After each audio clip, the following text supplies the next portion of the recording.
Na vjen mirë që sot u bë konstituimi i kuvendit të Republikës e Kosovës.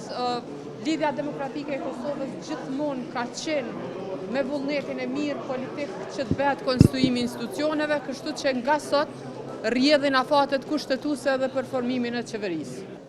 Ne votuam për Nenad Rashiqin sot, sepse aktgjykimi i fundit i gjykatës kushtetuese ka dhënë një interpretim të cilin ne nuk e kishim më parë dhe sipas asaj që ne kemi kuptuar, ai ka të drejtë që të zgjedhet si nënkryetar dhe përfaqësues i komunitetit serb.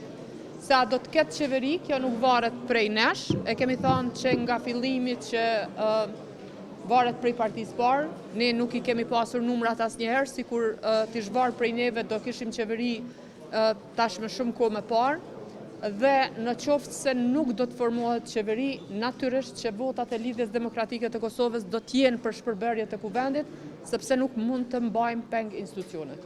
Nuk e besoj që ka, ka kalu shumë kohë dhe tash ju e dini që në mars kemi edhe zgjedhjen e presidentit të Republikës e Kosovës, nuk e shoh më. Ne kemi bërë para disa muajve një propozim të tillë, tani jemi shumë afër, me afate edhe për zgjedhjen e presidentit, ku duhet besoj një koalicion më i madh, nuk ka kohë për të treguar rezultate. Për këtë tashme nuk ka kohë. Në kohën kur ne kemi bërë një propozim të tillë, nuk ka pasur mbështetje nga partitë tjera.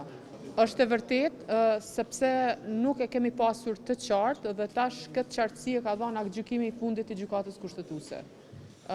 Pasi që kemi lexuar aktgjykimin e gjykatës kushtetuese, e kem pa që ka një të drejtë të tillë dhe kem marrë vendim sipas interpretimit të aktgjykimit që kanë bërë juristët në grupin parlamentar.